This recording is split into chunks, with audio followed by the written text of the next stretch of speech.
Thank you very much for coming to this session on Iconoclasm in the arts, a new weapon in the culture wars. A disaster has happened to me, actually. I think it's potentially a disaster. All my notes have vanished. I thought I left them on the table here, and they've gone. And I have nothing to write on, so if anybody can supply me with a sheet of paper, that'd be great. Oh, thank you. So this session on Iconoclasm, a new weapon in the culture wars, I think is a very important session, and I'm sure you're here because you agree. Even one of the things that surprises me about this period almost more than anything else is, though we might get horrified by the young people who do things like throwing paint or gluing themselves to important objects of art and that sort of thing, I feel that more in a way more disastrously is the way the kind of, the establishment, the grown-ups so-called, are being almost like they're showing no respect for the past and for history. And I'm not a traditionalist. I don't think that the past is something we should be stuck in any way. But I don't know whether this is an example of it, but I saw it as an example of it when Downing Street last week announced that they were going to replace the two iconic pictures of British history, which was a portrait of Elizabeth I and another one of Walter Raleigh. They were going to replace those paintings with, at least one of them, with a painting of Paula Rego, sort of like Anglo-Portuguese artist who died recently. And I have to say I do like a lot of her work, but it's sort of like, to me, symbolised. It's not really a judgment on her work at all, but it more kind of is a judgment on Downing Street. It's a kind of symbolised that sense that, something that's got a huge amount of history gets sort of like pushed aside. So today I think we've got a really brilliant panel who are between them, I hope, going to sort us out on this matter. The first speaker, the first thing I want to say is this: I have apologies from Alexander Adams, who wasn't able to be here due to a family emergency, but he urged me to promote his book. And because it's a good book, it's really worth reading. Artivism. It's a book called Artivism. It's on sale at the bookshop, and I really recommend that you go down and check it out. And then you will see what he says about Iconoclasm.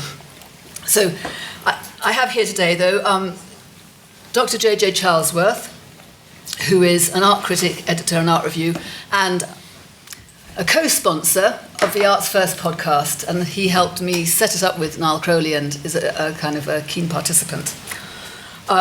Claudia Clare, I haven't actually seen any of her art in the flesh, but if you look on her website, I love her ceramics, so I'm really looking forward. And she's written a book called Subversive Ceramics, and kind of what I see, they are fairly subversive, so I'm looking forward to what she has to say about this.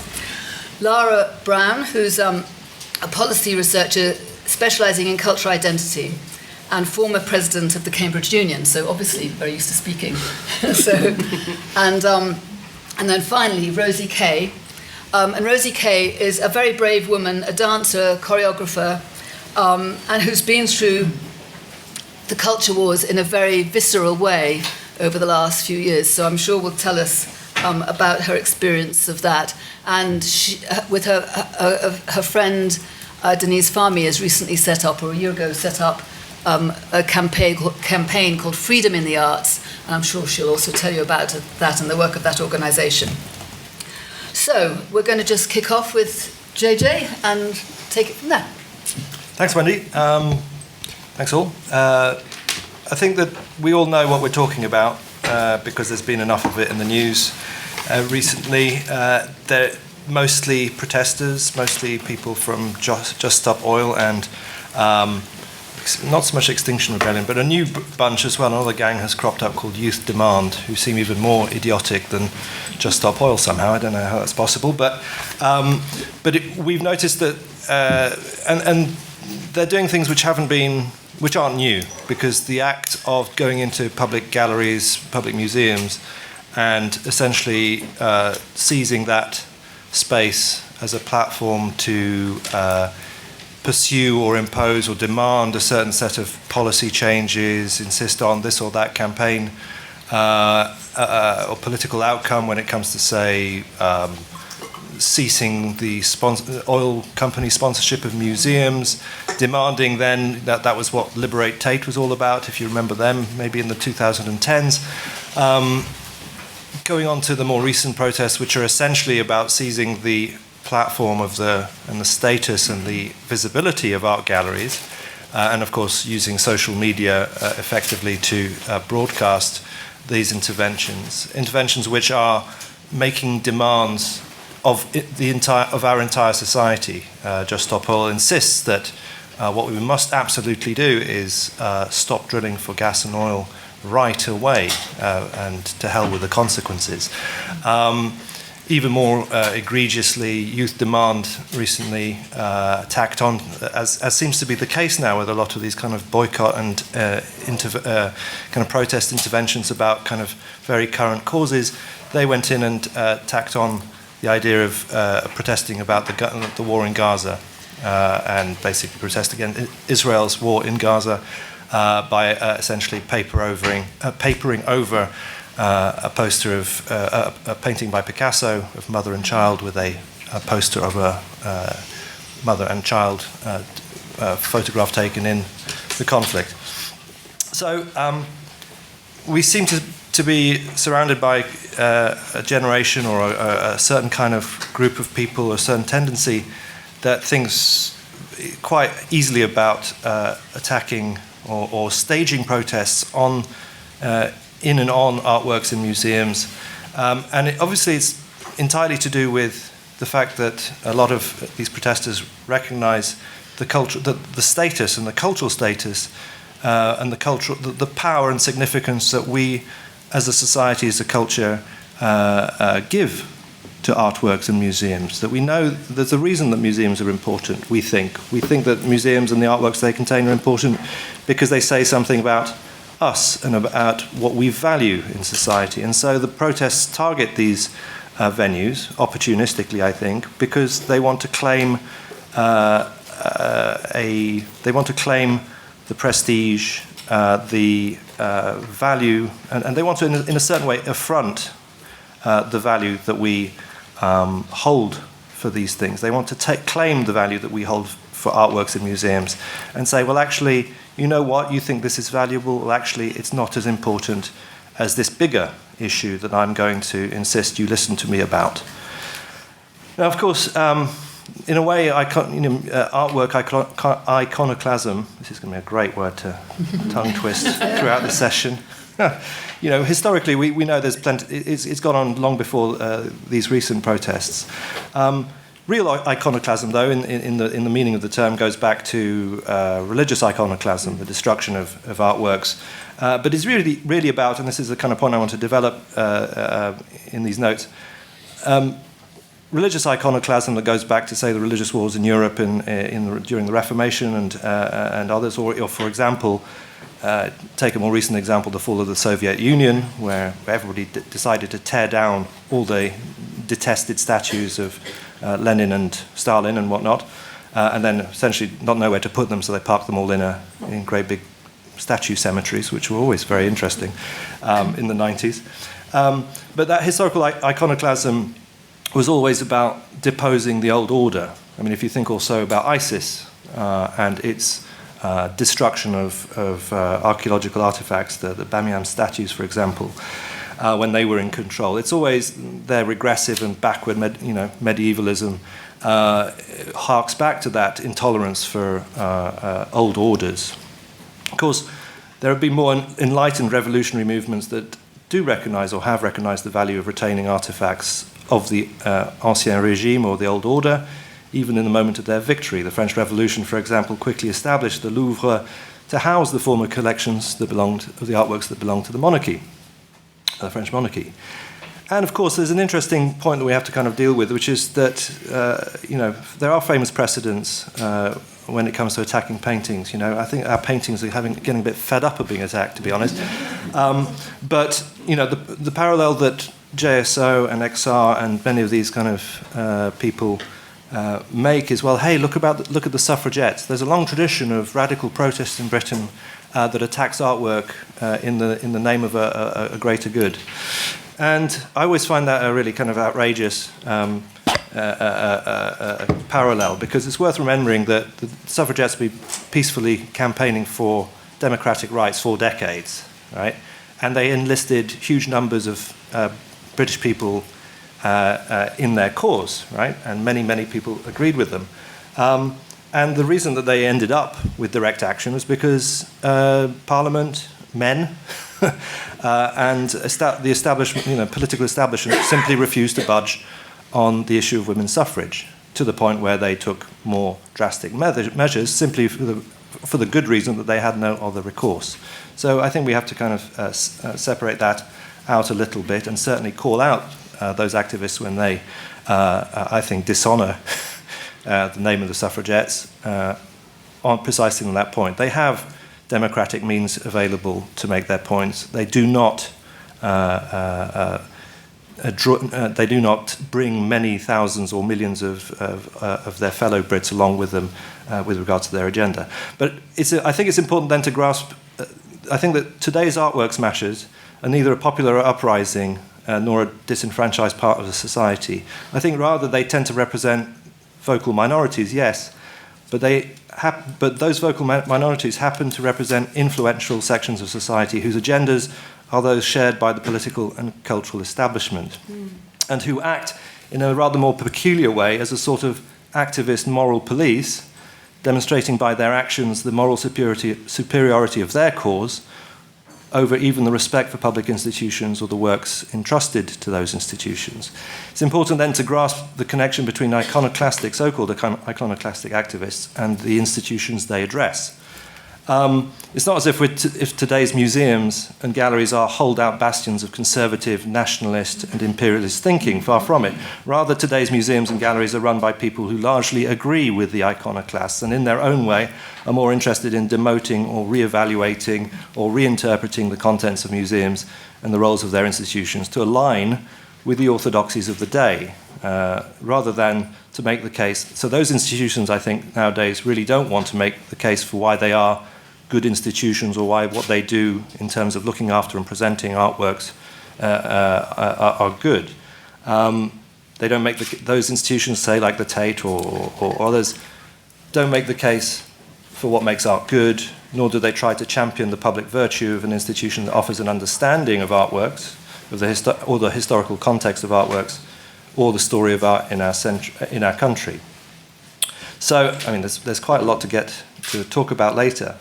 But I'm going to skip to a conclusion here, which is that this is, I think, at the moment we're living through, in a very real sense, a kind of regime change.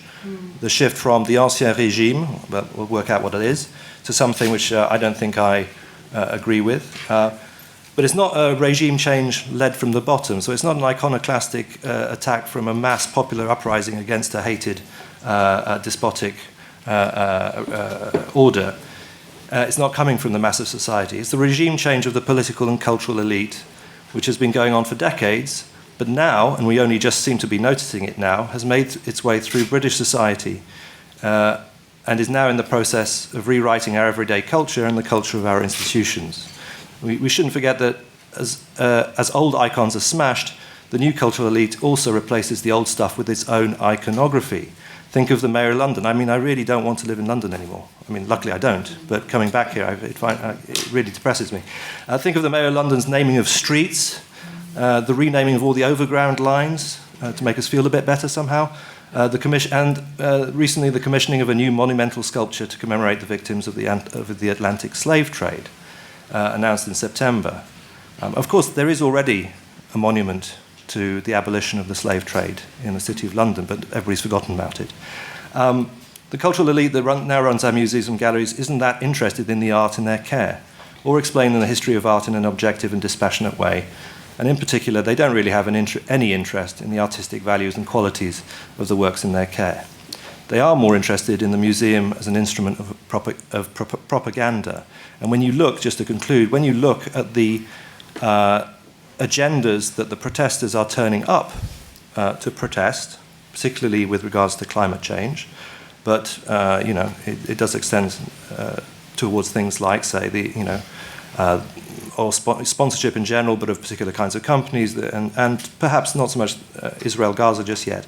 But when you see the claims that those protesters are making, they are essentially the agendas of the museums. Look at any professional organisation of the museum sector in Britain, and on their front pages, you know, the National Museums Directors Association, the Museums Association, and so on, it is all anti-racism, climate change, and diversity, right? These are not iconoclastic or radical uprisings. They are to put it in a hyperbolic way, these protesters are the cultural militant guard or the cultural activist police that project the interests of the cultural elite on everybody else. Thank you, Jojo. Thank you. Okay, Claudia, thank you. Right. Oh, thank you, Rosie. Okay, can you hear me all right? Yeah. Okay, George Eliot sets many of her novels in the first half of the 19th century, a time of much religious factionalising and political polarisation. The lives of her characters are often profoundly affected by the fallout. Romola is a bit different, though. Set in Florence in the 1490s, she presents a society where public discourse and street politics and the way they affected people's everyday lives, their social lives in particular, were strikingly similar to our own. The public mood was volatile. The Medicis had been expelled by a religiously inspired anti-corruption movement that became increasingly theocratic. In effect, she describes the transition of a state from a liberal, discursive, open society, but one with corrupt leadership and patronage, to an increasingly totalitarian state, with self-styled socio-religious mobs roaming the streets, attacking the previously tolerated homosexuals, assaulted undesirables. It then leads with ghastly inevitability to the bonfire of the vanities, a ritualistic public burning, a cleansing, if you like, of objects of wealth and learning, by now considered decadent. This cleansing act, in pursuit of public virtue, was decreed by the de facto ruler, the Dominican monk Girolamo Savonarola. It ends with that same Savonarola being horrifically burnt alive at the stake in the central public square by the same mob that once carried out punishment beatings on his behalf and organised his bonfires. So I want to revisit some of the historic examples of iconoclasm inspired by religious and political strife of the period, and visited upon the cultural and the culture and artefacts of the time and place.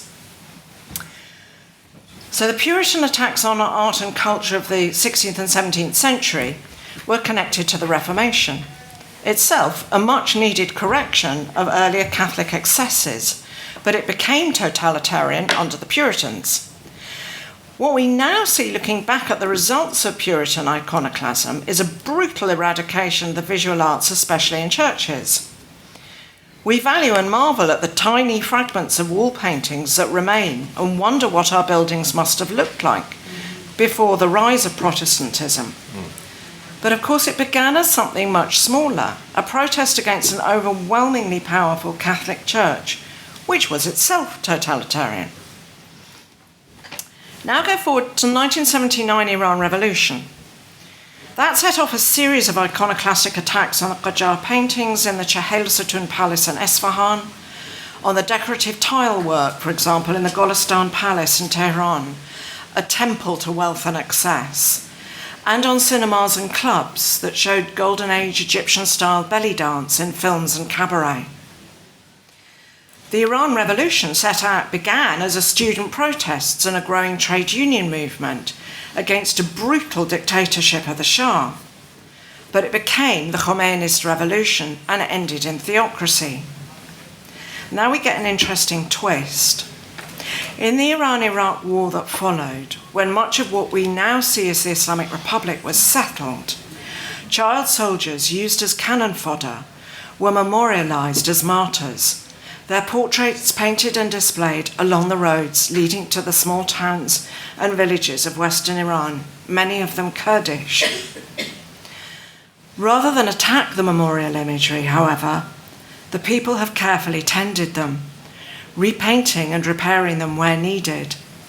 Now, 30 to 40 years later, they stand as a moving and eloquent rebuke to government, a sort of reverse iconoclasm, if you like, and possibly vastly more effective.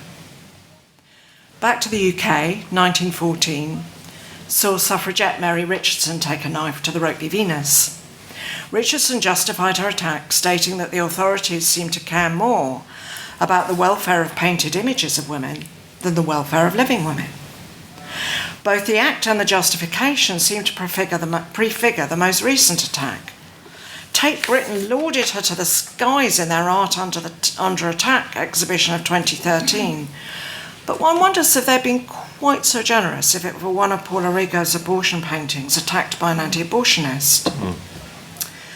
A possible answer came from the artist Libena Hamid, who, when asked her opinion of statue toppling, said ruefully she wasn't in favour, in general, because sooner or later, and I quote, a statue we like gets toppled.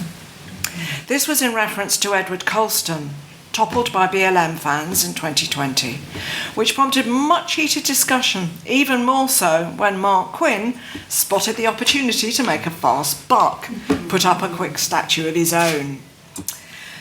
Now, unlike the Venus attack, condemnation was universal among art worldists when Eric Gill's stone carving of Prospero and Ariel, installed outside the BBC since 1933, was given a hammering by Fathers for Justice in 2022. Gill was a proudly self-declared rapist of children and young people, including his own family members.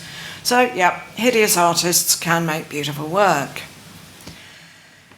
So there is clearly a cyclical nature to iconoclasm, but it almost always seems to be an attempt to seize and take possession of the public discourse. It is totalitarian in nature, and though its motivation might be understandable at times, it tends not to admit debate or dissent.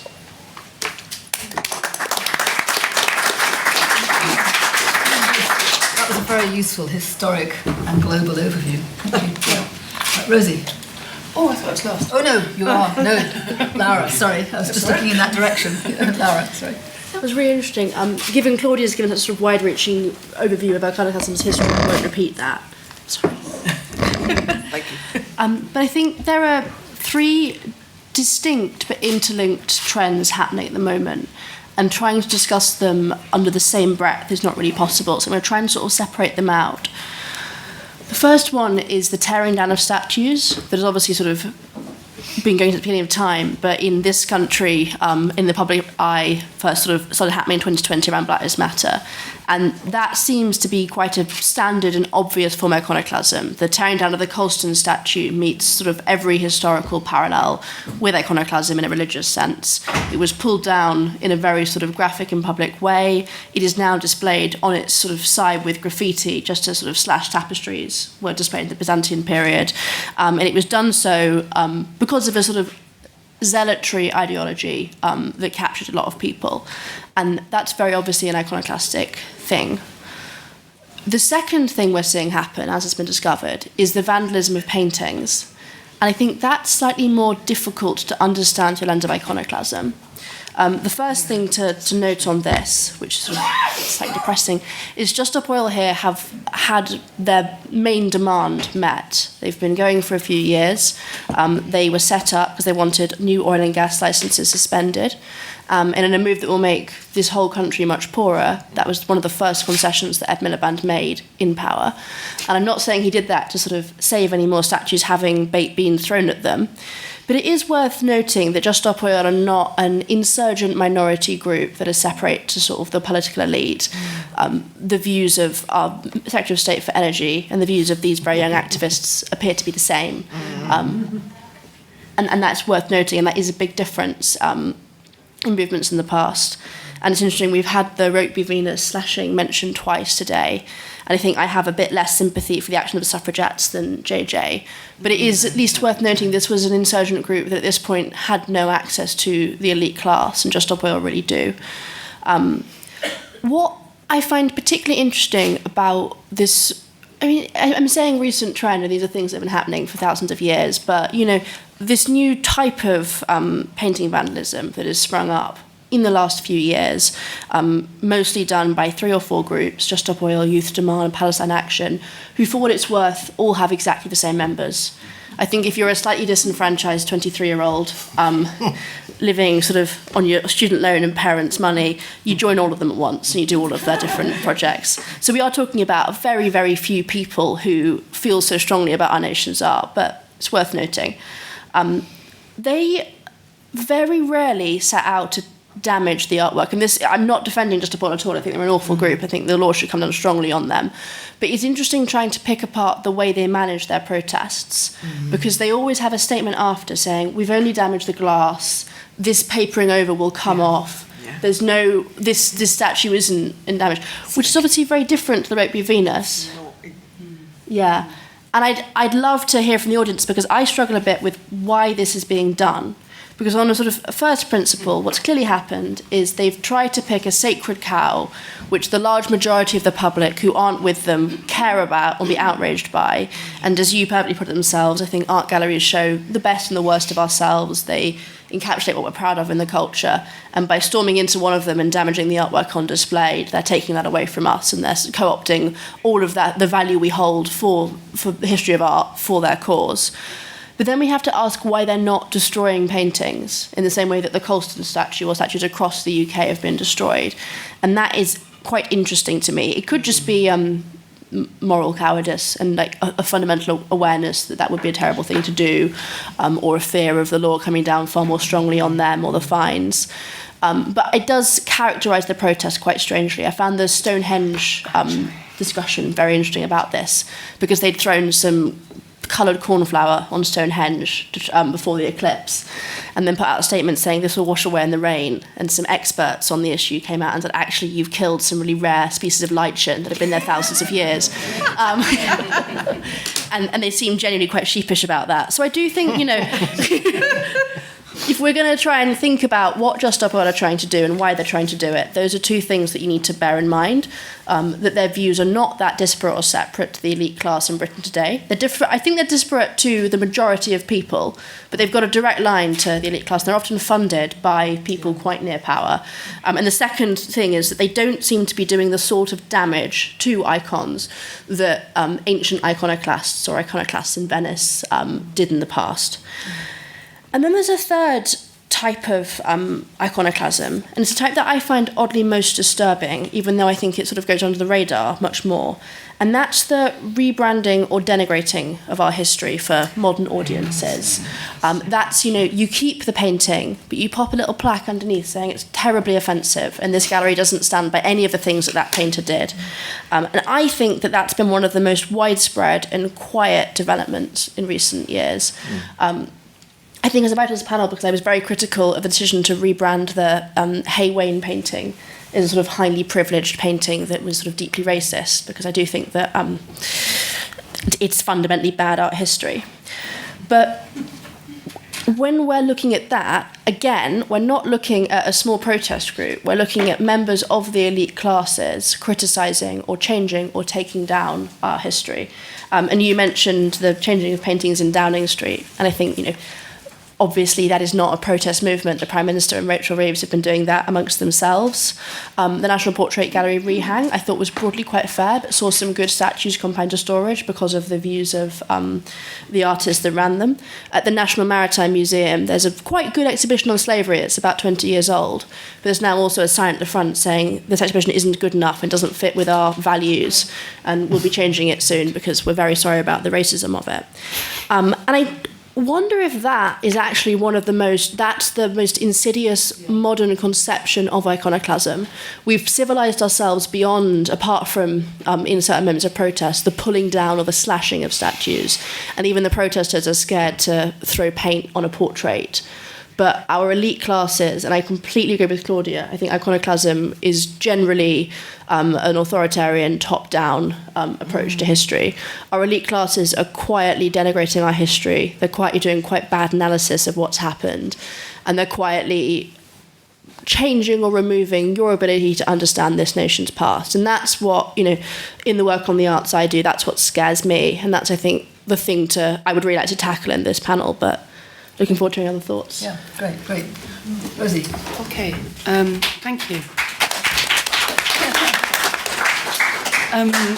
So I'm kind of coming at this from a slightly different point of view or a different perspective, and I've got experts on this panel that know a lot more about iconoclasm than I do. First of all, I kind of feel like the iconoclasm that again, it's hard to say, isn't it, that we're dealing with in this context, in the modern context, is not about art. Iconoclasm, I kind of thought, was about a statement about art, and it was the destruction of something to create something new. Something was to be created from this destruction. But the protesters now are not protesting about art or creating new art. They're protesting about something completely different. As you mentioned, sponsors, Just Stop Oil Palestine, and they're doing it particularly for media attention. And I kind of want to look at what's happening in a wider sense, the kind of destruction of creativity and the destruction of the arts, both from a young person's perspective and from an artist's perspective. So briefly, I'm Rosie Kane. I was cancelled from my own dance company. And 3 years later, I'm still feeling the long tail of that public burning and my very public response and stand against it. And 1 year ago, I set up an organisation called Freedom in the Arts. And since setting up a year ago, Denise Farn, me and I have supported over 50 cases of artists facing cancellation. Some need legal support, some just need a good letter, and some need mental health support. The stories I hear on a weekly basis are shocking, unbelievable, but because it happened to me, I know what's happening to other people. So I'm going to come back to that towards the end. So there's an argument, I'm making an argument, that young people have no culture. And what we're seeing is a long tail of destruction of the arts. Thus, there is no understanding of the value or the appreciation of the arts, no deep understanding of the depths and heights of humanity. They do protests as it's their only sense of purpose, and it's a nihilistic purpose. If you think about it, young people don't really have the same arts or youth culture with which to express themselves as maybe you or I did, and that's why they're protesting. It's all they've got.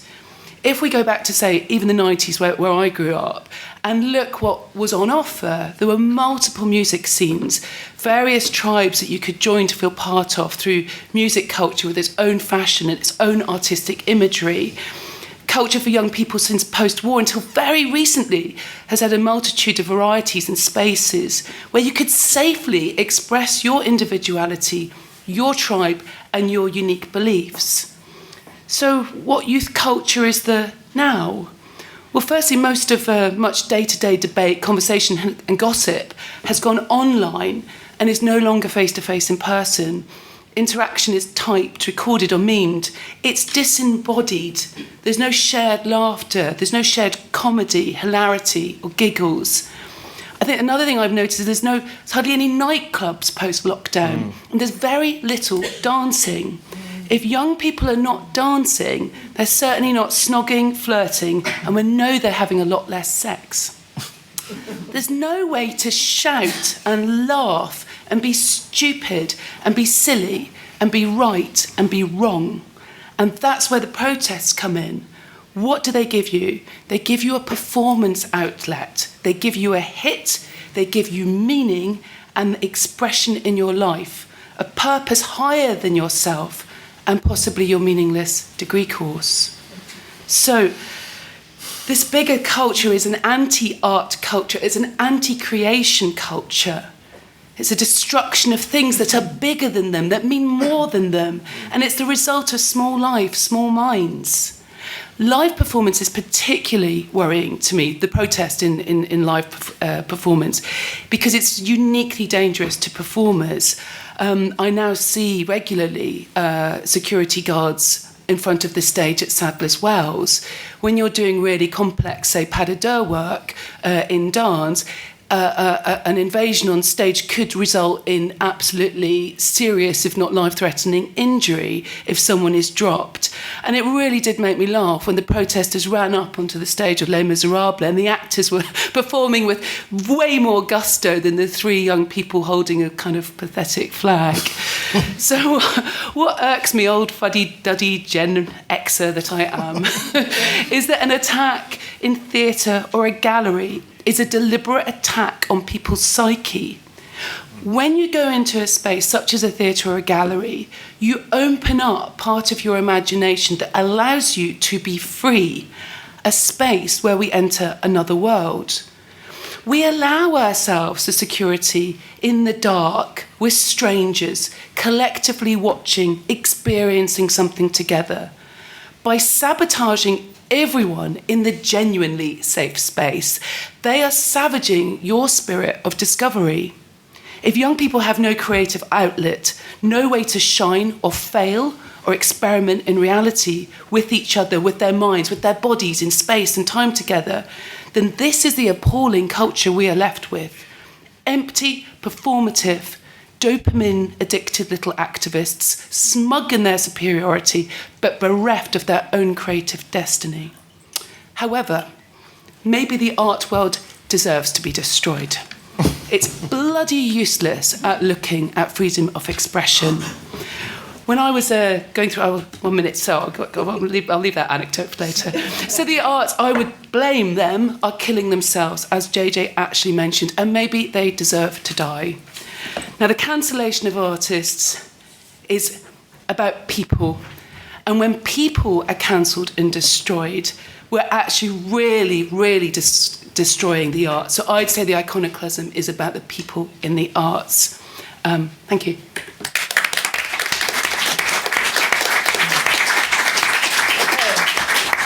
Well, I think you've had 4 fantastic presentations there, really meaty. So it's your turn now. We've got a little bit of time. And let's kick off. You want to come? Thank you for that. I really enjoyed that. So I've got an alternative sort of thing to throw at you. So what you just said was quite depressing about the arts. In fact, everything has been quite depressing. but I have lots of hope and hopefulness. So there might be some young people and some parts of society that are destroying art and not valuing art.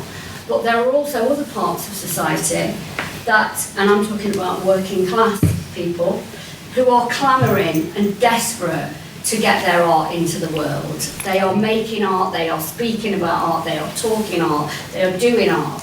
I am part of something called the Working Class Collective, and we're trying to give platforms and little bits of resources to working class artists and creatives. They are desperate to have their art in a space. They are not tearing any art down, they're trying to get into spaces and not allowed in those spaces. So there is some hope, but it's not a bourgeois hope, it's a working class hope. Yeah. Anybody else? Yes, good. And then you at the back, yeah. Coming back to like the... Oh, I should have asked you to stand up. Could you stand up? Coming back to the origins of iconoclasm, I wondered if there was like a meaningful, important distinction between the spiritual and the worldly from the examples that were given. I suppose I would see, particularly with the example of the Puritans and then going through to Islamic iconoclasm closer to our own times, a genuine desire in that to engage in the inner life and to take seriously what it means for a society to say that that religious traditions give a platform for people taking the inner life seriously. So I think there's like a really important distinction then in the critique that can be brought to bear on people who are attacking turning something that could be, let's say, a kind of conduit for connection with the inner life into just a kind of a blip issue thing. And it signifies both with the museum directors and the activists that there's a lack of recognition that art in itself is a pathway towards the inner life. And just as a really interesting example of this, the thinker who originated, as if I don't get this wrong, Wahhabism, so very, very kind of puritanical form of Islam, Syed Nasser Hussain had a kind of epiphany when he went to a gallery in New York City and watched the people going by, and I think it was a Franz Marc painting, and they just shuffled by like zombies. They were like consuming nothing. There was no connection spiritually at all, and that was a moment where he realized the utter vulgarity of American civilization and its complete spiritual inferiority compared to Islam. Okay, thank you. Yeah. You had... I thought the man in front had his hand up, but anyway, yes, you're fine, yes, okay. Yeah, I think one word that really comes to mind, I'm kind of thinking of a really good book recently written by the literary critic John Guillory, Professing Criticism. He talks about relevance, and the fact that relevance has to be at the front of our thinking now about art, literature, culture, everything. It's about this instrumentality being rolled out. And I'm kind of thinking, every time I see one of these, I kind of hesitate to call them attacks, because as you say, they're kind of carefully bracketed by an insistence on not doing any actual damage. But one of these things, it's kind of like, I can't help thinking this is just another form of exhibition within the gallery. One of the, it's kind of like, it's almost playing out the same kinds of mission statements that would come from the gallery or the museum itself. It's almost like these are, they're kind of masquerading as live events, but they are in fact what Daniel Boorstin calls pseudo events. They're just there in a way to kind of represent the museum or the gallery's engagement with this kind of issue of relevance around particularly climate change. Like, I was kind of thinking, and the other kind of thing I always think is like, how are they getting into the museums and the galleries in the first place when there's so much security? Is there collusion behind the scenes? I mean, that's what I always wondered. I'm sure many other people are wondering as well. Yeah. Okay, thank you. Yeah. All right, got somebody. Yes, you, then you, then you. Yeah. Yeah, no. One thing I was thinking about, and I've thought quite a bit about this, is when they have these protests, where are they? Oftentimes they're in art galleries or similar, like public museums, public theaters, and they're also like, these are associated with some of these same protest groups. The other major things they do is they block the roads. And really if you think about what they're doing is, essentially they're trying to create a sort of monopoly of attention, because people are like forced to pay it, like you can't not pay attention to someone who's blocking the road. And it seems to me like it's this genuine hatred of or fear of this concept of the public, like or the autonomous public. They're trying to say that autonomous activities in these like public places are not focused on what really matters, no matter what that agenda is. And I think this is sort of almost associated with or descended from, or probably rooted in some of the same basis as some of the COVID fear and dislike of being in public. There was a pamphlet, which is a very bizarre and disgusting pamphlet, that was making this argument. It's by some of these pro-Palestinian groups, which was related to the idea that, well, to be in public, that was spreading COVID, so like holding concerts is dangerous, and it was using this to justify actually October 7th, saying it was like a super spreader event or something crazy. But you do get this idea that there is this fear of or dislike of anything that happens with a large audience that's not devoted to whatever the agenda of the day is. So I hope this isn't too flippant a thought, but listening to particularly what Lara said, it occurred to me that the really avant-garde iconoclast will be the one who throws paint at the labels underneath the pictures.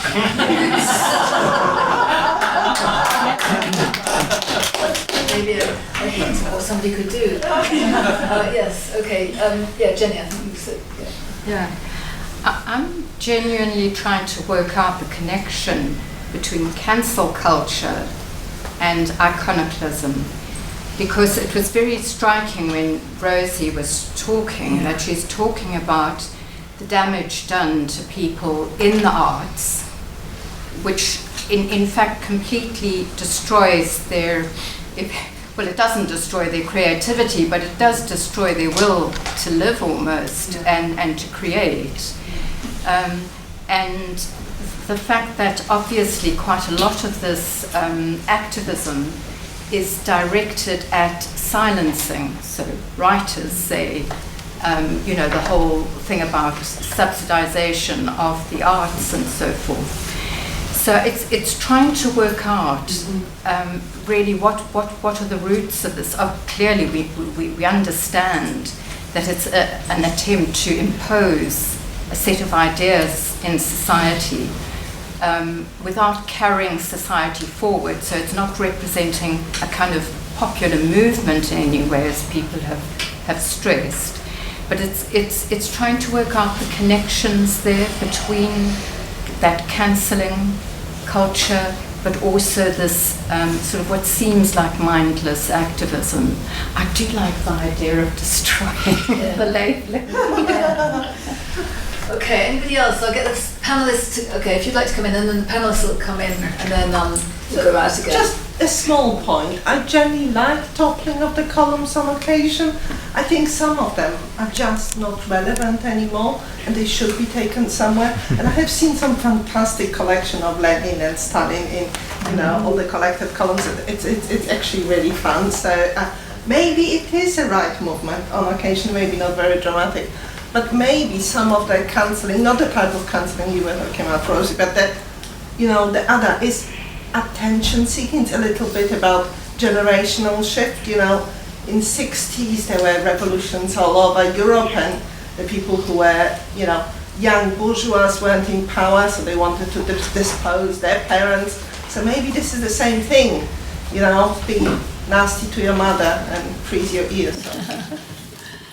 Okay, so Rosie, would you like to? Should we go back in reverse? Well, it's kind of like interesting. It's something I'm really thinking about. Is this kind of assault on creativity, which sort of ties in a few points. That I feel that there are quite dark forces at work with this, and I don't want to sound like a total conspiracy theorist, or what is it now? Conspiracy entertainment sort of syndrome. But they definitely are related in terms of the attack on public spaces that have art, or the attack on public appreciation on arts, the attack on artists, and I think even building in. I've been sort of involved in quite a lot of the gender debates. The actual effect of puberty blockers, we know that it destroys the parts of the brain that can lead to sexual fulfillment, but actually it also destroys the same part of the brain that gives you full appreciation of the arts. So there's something that ties all these movements together, all these different subjects that we're talking about at Battle of Ideas. It does feel like, for me, the common theme is an attack on human creativity and spirituality through that. Right, I'll address the spiritual versus the material. So, I think George Eliot actually addresses that magnificently. So that, it's a lot of what religious or religiously inspired movements, and I would argue that a lot of today's social justice movements have a very high octane religiosity as part of their whole. Those, when they attack the material, they might argue, and then in some situations they may very well be right. I think we saw that in the case of the Kurdish villagers of Western Iran taking care of them, images of their dead children. I think that's a very clear example. But the minute those quasi-spiritual or religious movements become dominant or attain actual structural political power, that's it. The spirituality drains right out of it. Once you've turned religion into politics, what you've actually done is taken your religion, you've turned it into bureaucracy at best, and a collection of weapons for social control at worst. I've spent a lot of time in Iran. Half of my family is Iranian, And I mean, one of the first things you notice when you're in Iran is, okay, this religion is completely devoid of all spirituality. At its best, it's bureaucratic. It's just a sort of rotting skeleton now. At its best, it's bureaucratic, but actually at its worst, it's a system for mass murder. I think it's worth the material culture. Now, this is quite interesting because I think that is particularly manifest in the statues. Now, artists, by and large, do not make statues. Statues are commissioned generally by authority figures. Yeah. So they're not art forms in the way that the paintings in the gallery are. They are a different target in that sense. So they're much more obviously symbols of government, symbols of power.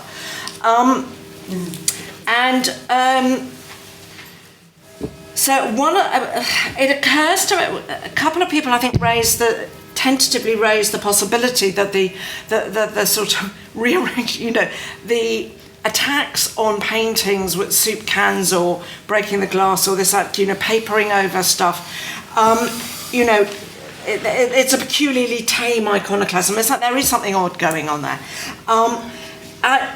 And I think somebody was vaguely suggesting, Edvard Munch, I think, said you just need, once you've done a painting, putting it out into life, whatever happens to it is part of that painting's story. It's kind of part of the art. It's a very optimistic statement, but, laudable in its own way.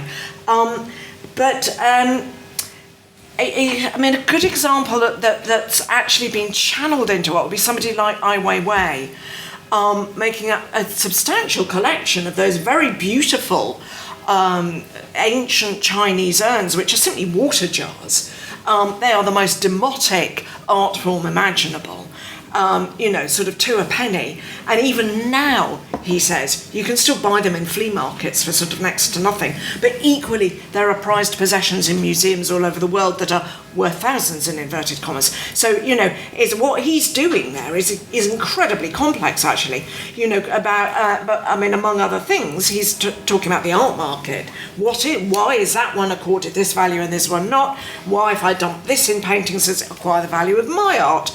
Why is Ladi Kwali, the Nigerian potter, studio potter from the early 1950s, 60s, her entirely useless water jars went onto the art market, but they were high-fired, properly glazed, completely useless as water jars. Her actual water jars needed to be low-fired and not glazed, and you can probably still pick those up quite cheaply because haven't been policed by that stringent art market fence. Anyway, I've done a bit. That's good. Yeah, Lara. Of course. I'll respond to a few things that I think are linked. On Working Class Creatives, it sounds like an incredible charity, and I'm not at all surprised. CIC. Not a charity. Oh, sorry. CIC. It sounds like a great organisation. I'm not at all surprised by this because I do think that modern iconoclasm, as we've discussed, has become a preserve of the cultural elite and the privileged. It's a hackneyed point, so I won't sort of make it too much, but this is a case of luxury beliefs. And if you are confident that you already can get programmed and you can get commissioned and that you have the funds to buy your stuff, you can start having a fight about this, trying to counsel your colleagues. If you're trying to get onto the stage for the first time, you're not going to do that, and you're going to understand the sort of wonderful value of art. I must read Professing Criticism. It sounds very interesting as a book.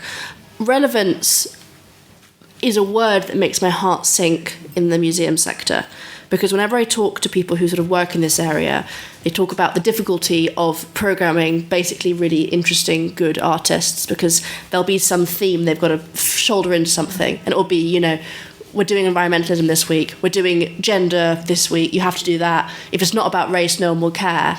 And I think that's killing art. And I'm not saying that art shouldn't be political. I think art has always been political. But I think telling artists, these are the in vogue political lines to take, this is what people want to hear, these are the things you want to trouble and question. If you haven't got sort of this much of a diverse cast, you just won't get programmed, is terrible for art, and art is fueled by money and funding in the art world has gone deeply wrong. Arts Council England are really doing their best to kill off art as we know it. And then finally, I think this monopoly on attention point was really interesting. I want to respond to that a bit. is definitely a feature of what's happening. I think Rosie might have answered my question about the soup, because I think they're throwing the soup on the glass as an act of performance art. They don't realise that's what they're doing. Yes. And it's about the video of doing it. It's not about the painting getting damaged. It's why they're not, slashing things like suffragettes did. But I think what's worth drilling down into here is these people are genuinely obsessed with their causes to the point of severe neuroticism and mental unhealth. I work quite a lot in my day job looking at the gender debate and trying to sort of unravel what's happened here. And you'll write a cogent policy paper about puberty blockers, and someone will come back at you saying, why are you trying to kill me? Yeah. And it's just it's not what I'm doing. And with the environment, which I don't work on, but I see and read, these people sincerely believe the world is on fire, and life as we know it is about to end. And of course they're thinking, what on earth are these people sitting on a panel having a chat doing when the sun's going to boil us all to death in 12 months? And it must be in a sort of horrible state of jeopardy and stress, which is leading them to behave in quite strange ways. And we have to ask, what about society and modern life has taken young people out of the nightclubs and out of, snogging and, being silly and into these states of sort of extreme neuroticism. Thanks. Before JJ comes back, I was really, in a way, we're all kind of singing the same tune on this panel. And if anybody wants to challenge anything that's been said, come on. You'd be more than welcome. There's nothing that should be unsaid. This is about freedom of expression. And it's through exploring these ideas and pushing back on things that you might not feel strongly what you're saying, but you might feel like, not sure.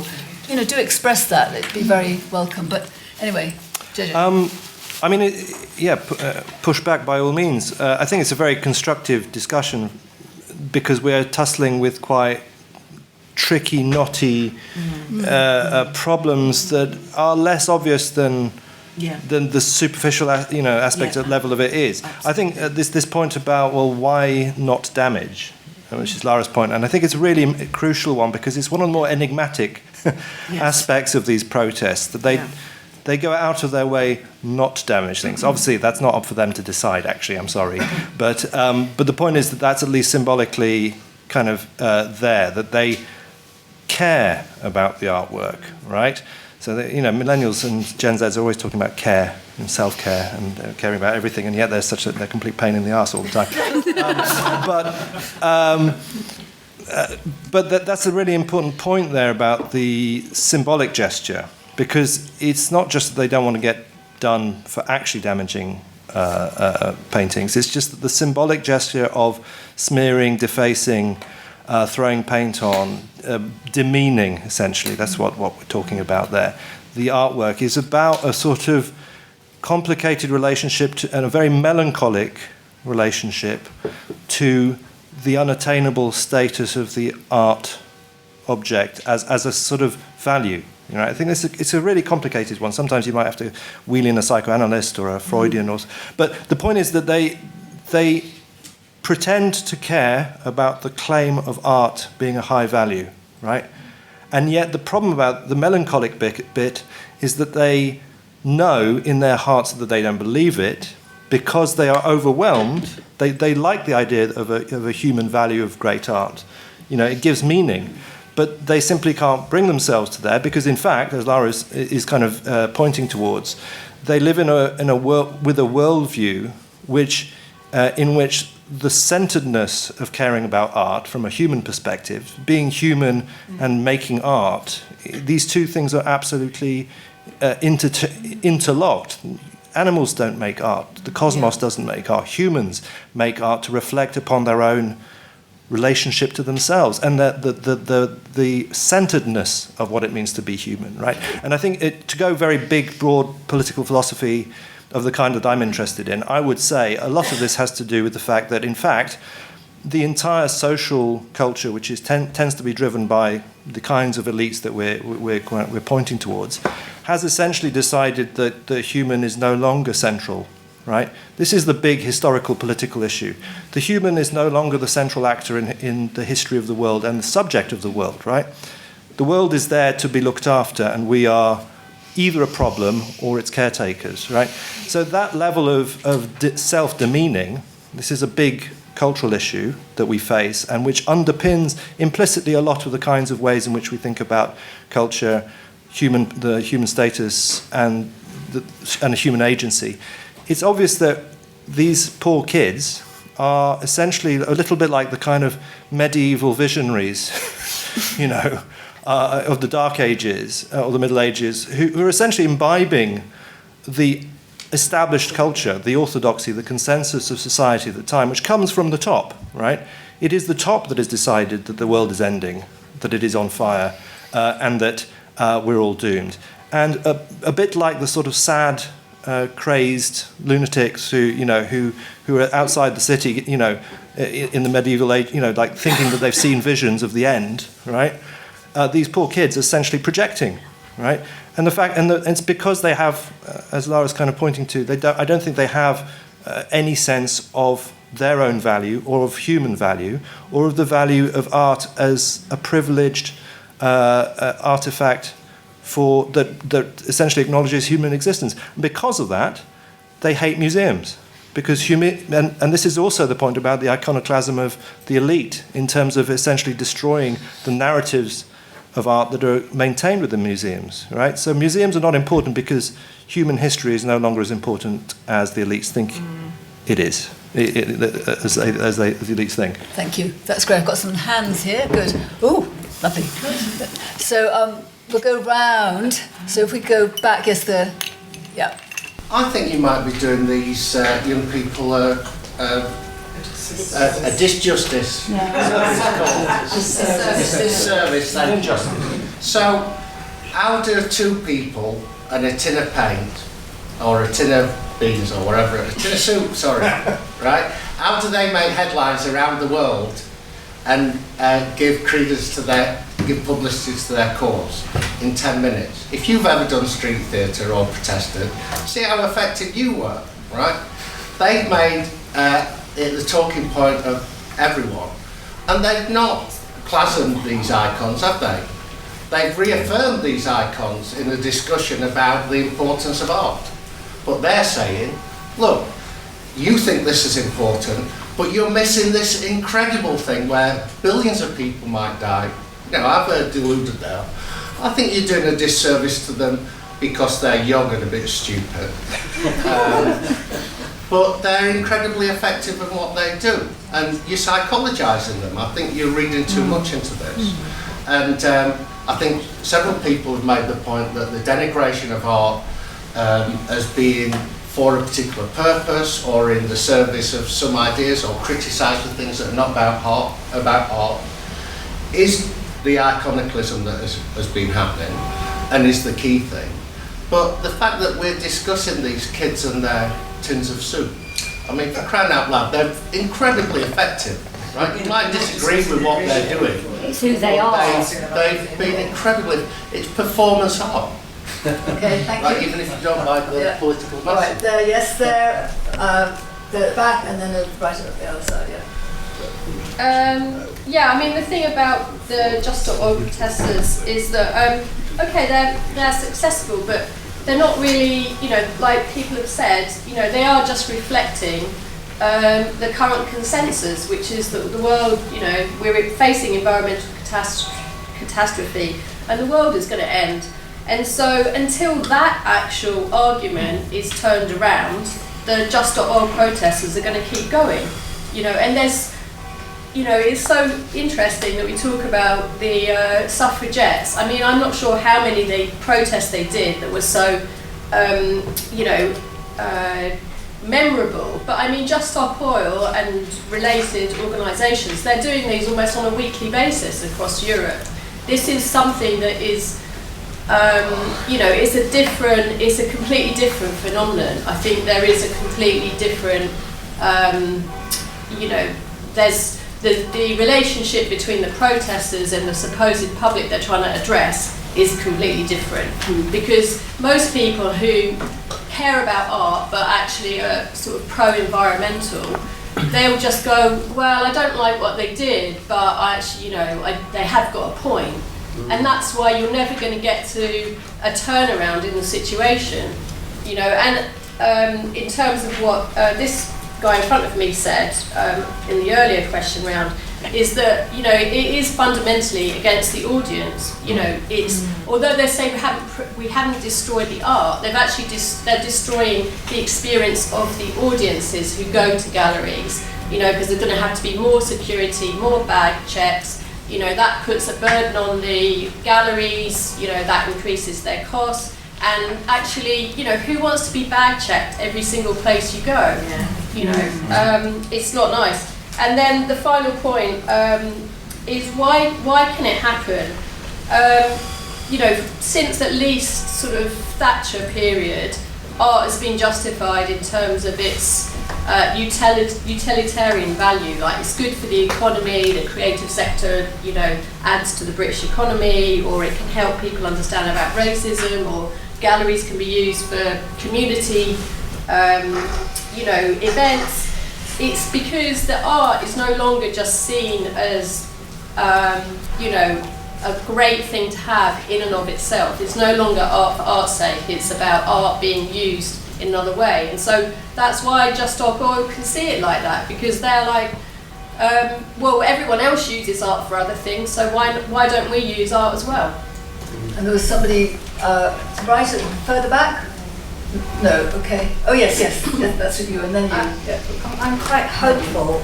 Well, I'm trying to be optimistic, because in the university where I am, not one of the young people, sort of 19, 20-year-olds, none of them approved of Just Stop All actions against throwing the soup against the painting. So they did actually appreciate the art.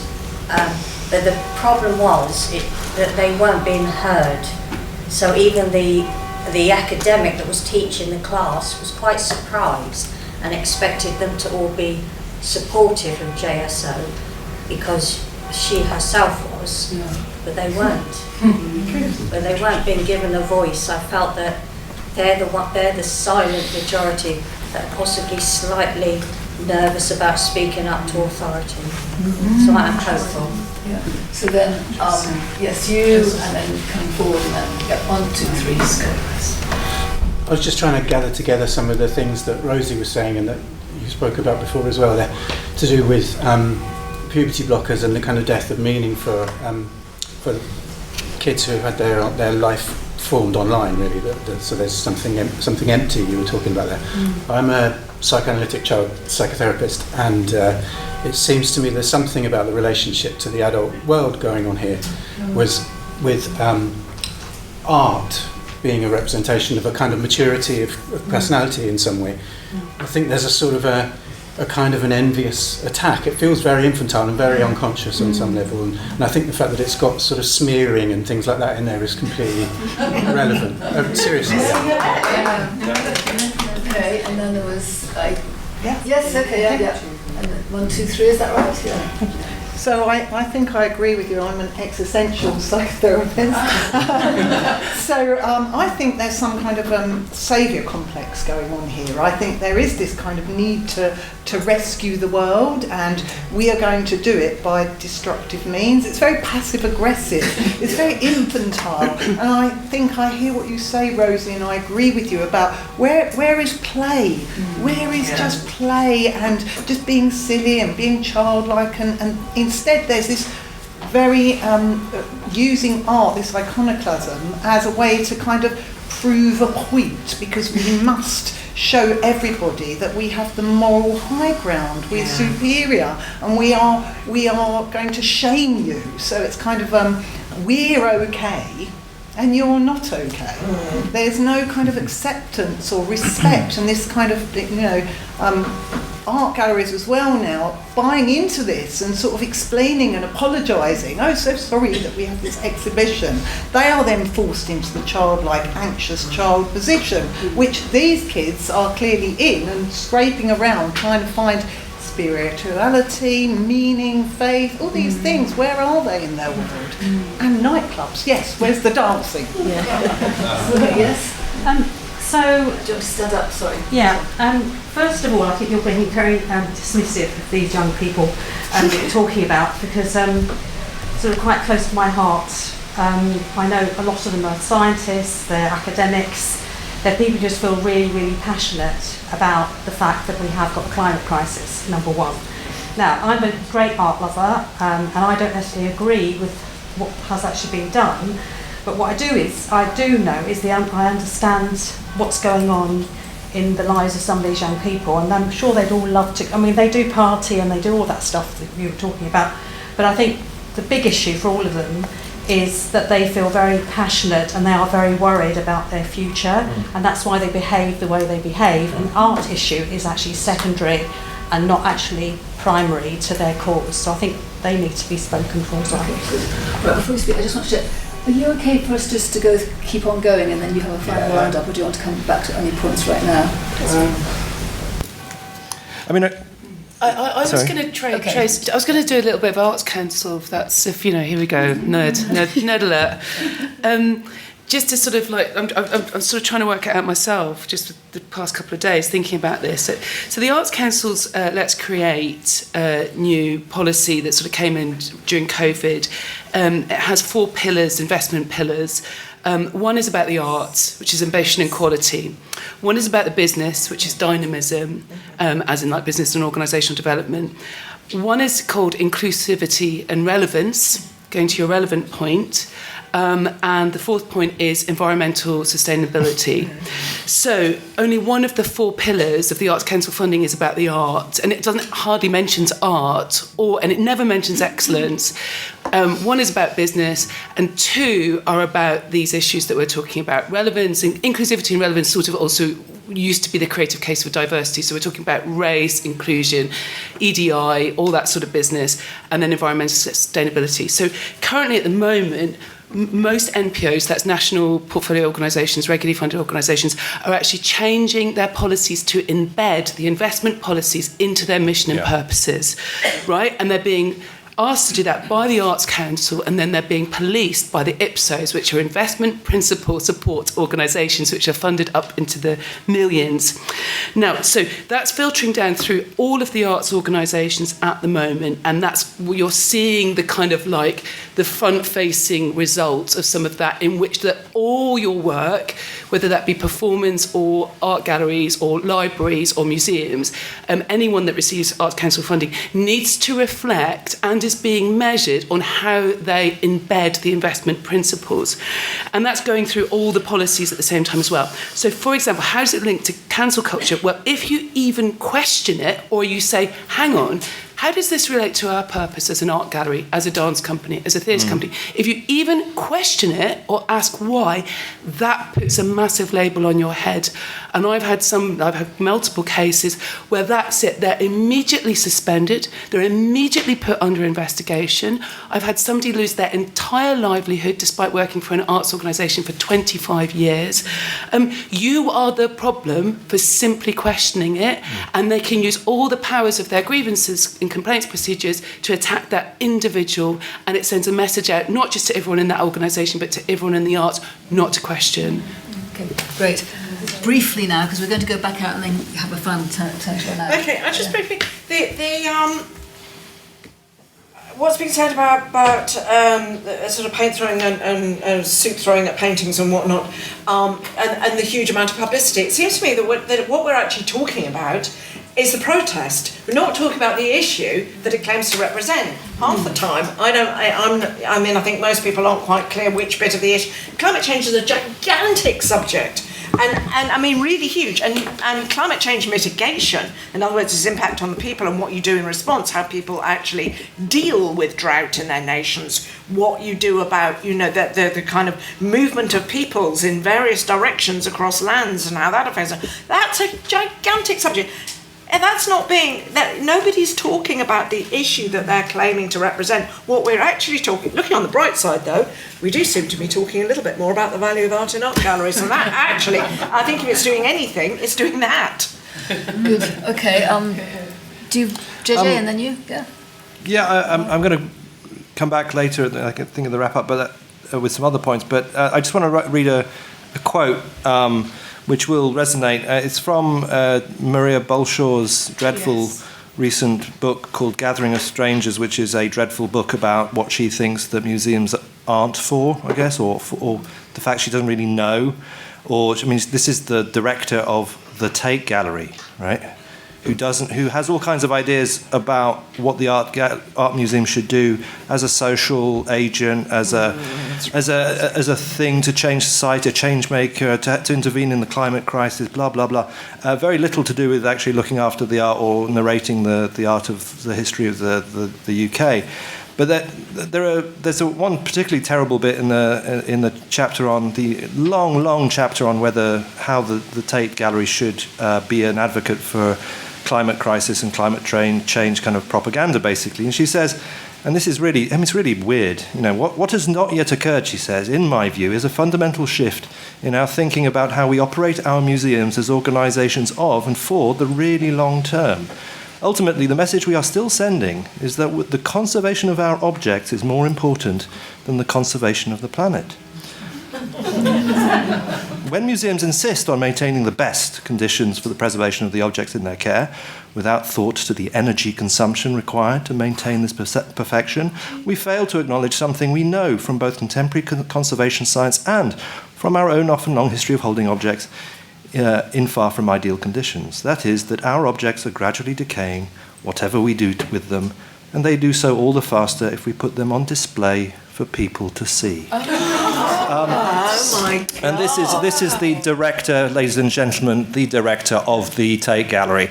So, what's funny about that is it just shows to the depths of self-indulgent disinterest in the mission of what is the mission of a museum? It is to preserve objects in perpetuity for the public good, right? And that is your core mission, right? But here she's worrying about whether the air conditioning uses up electricity and then it makes CO2. And anyway, so the point is that is riddled with stuff like this book, and it is astonishing that it's taken maybe 30, 40 years for a certain cadre of post-670s liberal to become completely in control of the top echelons of the cultural bureaucracy of this country. Just very, very quickly on climate change. The point about climate change is the world is not burning, right? And the science doesn't say what the kids or the protesters are saying, right? And it's because we don't push back enough on a more reasonable approach to that issue that this kind of psychosis is kind of basically gripping people's sense of there being no future at all, right? Yeah. Lara. I'll be very quick. I wanted to come back on the fair point to think about me doing a disservice to these young people. I will admit I don't think I am. I have a few reasons for that. The first, I just don't agree with their end. I think they're very misguided. They're making demands at Palestine which don't take into consideration the global world order. They are wrong about the science on climate change. And on these divestment contracts, we will kill museums. Museums are struggling for funding. Yeah. Most museums in London are free, which is wonderful. Let's not have all the national museums cost 10 quid because they couldn't take sponsorship from BP, which will have no impact on anything. The second one, these people have very effective means to get what they want. I think you're right, performance art point, really good. It works, we watch. You'd go viral on Twitter. But if you want to lobby the environmental sort of legislation, it's really easy to do. It's why we've got so much mental sort of net zero stuff, because the government is lobbyable in more effective ways. And on that, this is just not working. You think that the soup thing is very effective, and it has been, but there has been somebody in a museum doing something to a painting almost every week for the past 3 months. And I could guarantee everyone in this room couldn't name all of those instances. They're happening across Europe because it's becoming less effective because it's been done. And what scares me about that is, therefore, what next? If you need people to watch and throwing soup at the painting doesn't work, are you going to attack someone in the museum? Are you going to damage the painting in a more long-term way? And they are ruining the National Gallery. They're ruining all galleries. The National Gallery has just changed all the security rules. So you now have to go through scanners and have a longer bag search, which is a real shame. It's the right thing to do. I'm on their side, but that's what's going to happen. We'll be booking slots to go to museums. I work around here. I often pop to museums in my lunch break or after work. I fear the days of that are very numbered. So that is why I do think I'm being fairly harsh on these people. And they're not all young. A lot of them are very old, I should point out. All right, yes. Yeah, hi. I Yeah. want to say Okay, something good. about the sort of safetyism aspect, really, which you referred to earlier. Went to a gallery recently in my hometown, Manchester, and there's a sign up in the welcome area, and it says, "We all have boundaries." This is our code of conduct. We all have boundaries, and no means no. Wow. Wow, has somebody been assaulted in the gallery? So I went to the person in the welcome desk and said, this sign is actually really scary. You know, I come to the gallery to relax and wander about, and it's no means no, and it's, you know, people have boundaries and give them space. And they said, no, nobody's been assaulted. I said, well, this actually made me feel anxious. Yes, having been in exactly. So Yeah. why is it there? And I just wonder if we actually all need to kind of calm down. About 20 years ago, I think it was, there was a book by Eamon Duffy called The Stripping of the Altars, and he talked about, in that, about the way the Protestant Reformation in England got rid of everything that the ordinary people were used to. They lost all their compass points, if you like, of religion and belief in society and how they fitted in to the place. And that had a huge effect on ordinary people, and they had no means of, you know, making any protest, because this was in the Tudor days when you didn't do that if you wanted to live. But now this sort of activity, not stripping the altars, but attacking icons, literally, it is a kind of performative. It's a narcissistic performative activity to show them, to stick it to the man, as it were. And it really is nihilistic, as somebody said earlier. And it's not so much a bonfire of the vanities, but it's the vanities of the bonfires. Okay, so I have this. You and then you. On the earlier, someone was wondering why these young people and some more Actually, could people. you stand up? Oh, sorry. At the back. Okay, sorry. What the motivations were of these mainly young people who were protesting, and I've been wondering that, you know, perhaps it's hardwired into the youth to protest because they have all this sort of surplus energy and they need to protest against something. And for decades, for hundreds of years, they had noble causes like the suffragettes and the gay rights activists and the environmental movement as well. In their beginning was a noble cause, but perhaps is it that they kind of achieved their goals and now they're kind of looking for something else to protest, so they have to invent a cause because they don't know what to do with their surplus energy. That's my point. Okay, yeah. Rosie was talking about the link between, you know, the throwing things at objects, icons, and cancel culture. And actually, what I find really frightening is that we're seeing a direct crossover now. If you know Kelly J. Keane, who goes around the world doing Let the Wood Speak events, and she's now had soup thrown on top of her twice. Yes. Once in Australia and once much more recently here, which I think got rather less publicity, but was it last month or the month before or something? I can't remember exactly where it was. So what we're seeing is these same ideas. You might say Kelly J is an icon of sorts, you know, but it's happening now to actual individual people, and I find that. I mean, I remember watching the video of somebody throwing stuff over her head in Australia and thinking that could have been acid. That could have been acid. And that's how this kind of crossover is becoming really, really dangerous. It's the same principle, it's the same thought, the same bonkers lack of what's the word? You know, critical thinking, or inability to allow people to have a different view from you. Intolerance. Yeah. There was somebody over there. Just a sec. Anybody hasn't spoken yet who'd like to say something? This is getting to be your last chance. Oh, really? Okay, so you'd like to say, and then we'll come back and have a final round. Yeah, just to respond to the two therapists, everything that you said about the protesters sounded precisely like avant-garde artists, and so I speak from personal experience. And then the second thing is bring on the medieval visionaries. The thing is to just make them the real deal rather than reflective of something. Can I just say one point? Yeah. Sorry. Just to remind people that these protesters are not poor children, they're rich children. Yeah. They're not silly children, they've had the best education that money can buy, and they're extremely privileged and extremely well resourced. Because Extinction Rebellion and I used to be part of this are extremely millions and millions of pounds going to their coffers. So they're not poor, misguided. Also, so they get this support. I think that we haven't mentioned the role of the media in this, because the media give them publicity. If they were just completely ignored, I know there's Twitter, but it's different when the mainstream media. I work with poor people. Yeah, no, I agree. I think the other question I'd sort of like to ask, it's a rhetorical question at this stage, but is why the main attacks are on Western art and not on, I mean, you know, I don't support attacks on any art, but it is interesting to note that the main attacks are, or all the attacks as far as I know, are on arts created within the West, in Western history. So, what are we going to do this way? Shall we, let's do the same. So JJ, you start us off, and then Lara. Start to finish. Start to finish. Yes, this is the end. The end of the road.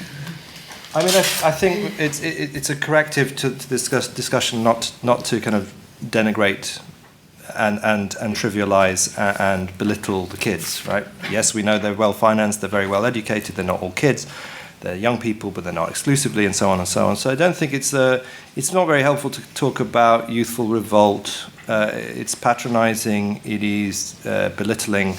It is infantilizing to pretend that this is just the expression of some kind of cry of rage, or that's coming from young people who will settle down and as they always have, in that kind of slightly sort of jaded trope, But I think it is important to recognise that the lack of meaning is what's at stake. I think it is important that we recognise that we live in a culture where the lack of meaning has spread like a virus, right? From the top to the bottom, as it were, or from the very top or through up to the very top of society. I think that's important. That society has lost confidence, and when I mean society, I also include the ruling elites, the cultural institutions, have all lost faith in themselves. And a lot of the themes that we have been discussing more broadly at this weekend, to do with civilization, to do with Western civilization, to do with how we relate to our past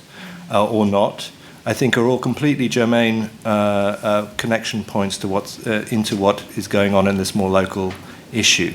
We have a situation where young people, or again, a newer generation, I think, and it is a generational thing, and I think this is why it's also very funny that I've never been to a conference where old people keep telling young people to have more sex.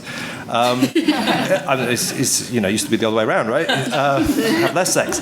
I think that there is a generational effect to a society which is slowly giving up on itself. And in which the ruling classes are just giving up on maintaining the standards and the sense of purpose and function and direction of their societies, or our societies. And I think in terms of why is it Western, well, because I think this is the melancholic thing, okay, Wendy. I think the reason that the dirty protest, as it were, that infantile, slightly sort of performance art gesture, that kind of Mike Kelly-esque, if you're into contemporary art, kind of dirtiness, is targeted at icons, is because those things embody the thing that they somehow want and fear, right? The modernist and classical tradition of Western art is a human-centered tradition. It is the glory of the West's, of modern culture and classical culture's capacity to express something historically important, right? And they are icons for a reason, because they embody it in a concentrated form, right? It is not spiritual. It's a secular spirit which is embodied in those artifacts, and it is both the thing that the protesters pretend that they want, but can't find they can't find it in themselves to properly restore their faith in. And that's why we're seeing this kind of circus. And unless, of course, and as the lady at the back said, unless we change the narrative, we push back and say, no, it's not as bad as you think, and also you value this less than you pretend, and that we do value it, and that these institutions also do not value the art that they contain, and we will, if nothing happens, we will take responsibility for explaining why this is important. It will go on and on and on. Okay, Claudia, then you. Oh, and then Rosie, yeah, sorry. Oh gosh, I got. Sorry. I'm really thinking. I'm somewhat in agreement with a statement that was either said or indicated earlier.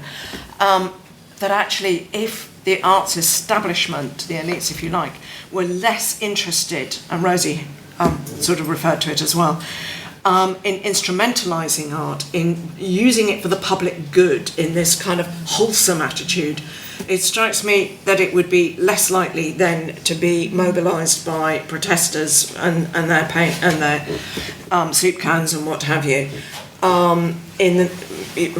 supposedly for their good. Though I have to say that I'm still not, I still haven't managed to come up with any example of any of these protests actually improving the public understanding, the public knowledge of the arguments around climate change and how, what's actually happening in that process. Mm-hmm. Yeah. Lara. I'll be quite quick, so we're pushed for time. I think that most struck me, JJ, I've not heard before the museum purpose being described as to preserve objects in perpetuity for the public good, and I completely agree. I think that's what it should be. But if you, it doesn't seem controversial. No, but I think it has become controversial. I think if I turned up to sort of a trustees meeting to apply to be on a museum board, and I said that as the purpose and didn't throw in anything about politics or social justice or empowering certain groups, I would not get that job. And someone with actual experience wouldn't either. So, that is sort of significant. And I think that's because of two developments. I think the first is we have basically become an unconfident society. In the extreme, we're quite self-hating, and in the sort of more mild, we're just slightly flinching from Western values, and we're very nervous to sort of believe in a superiority of Western values in our approach and our history. And if you go around any museum, even the ones that haven't been ruined, there's just these small caveats in the signs about, this person seemed to bring a lot of wealth, but he might have done this bad thing, or he had these bad views, or he didn't really like women.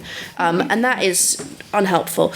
And the second is a safetyist culture. And I think that's come from a lack of active threat. I think I've had in some ways sort of quite a similar background to these protesters. I went to a good university and I've been very fortunate, lucky to have a great education.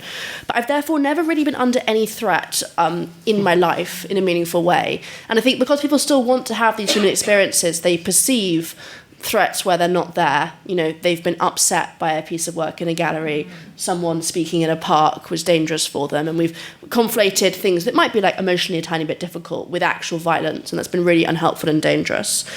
And I said before that I wasn't going to defend the protesters, and I've thought about it, and I actually have more time for them than I did 5 minutes ago, because they've been taught these things. We have taught people in school that the world is on fire and that their lives are going to be ruined by that fact. We've taught people, safety as culture is definitely a feature of society that we're swimming in. We've taught people that they're under threat around every corner and they should insulate themselves and protect themselves and do the necessary self-care to make sure that they're sort of not too vulnerable. And we've pathologized mental health to an extreme degree, and that's definitely led to people now being confronted by these museums. And I think the best answer to all of this would be to remind everyone in museums, boards and going, the purpose of museums is to preserve objects in perpetuity for the public good. It's I hadn't heard it before, and it's obvious, but it's brilliant. So I think it's in the international ICOM, isn't it? International. It's in the original definition of the museum, the UN definition of 1949 or whatever, but it has changed to become not that. Yeah. Anyway, recently. Rosie. Just to say that I completely agree with you about the lack of arts education and grassroots arts has really, really declined. In my professional career, we used to earn a large chunk of money going into schools and doing lots of youth work and bringing that into the professional realm and treating young people like young professionals. all of that has really disintegrated. And if there is any of it, it's very project-based. And it is something that the private schools understand and have very good arts provision, and we're losing in the state sector. And I just wanted to highlight the next talk, which talks about this, that Monique's, so if you stay in the room, then that's the next talk. I do think the arts institutions and the arts organisations are part of the problem and what we're talking about here. I thought it was really funny that you mentioned about the art gallery, because Leeds Playhouse and the National Theatre have started putting up these kind of rules for audience members, which sort of says how to behave, how to be an ally, and also the staff in the bar. Be careful what you say when you order a drink, because the staff in the bar may not agree with you. And this is really a genuine problem. We've got problems with staff, really active and vocal staff members in art galleries, which are literally bullying some of the artistic directors and chief executives. They're asking us to have behaviour controls. They're asking us to have speech controls in a theatre. Gosh. So...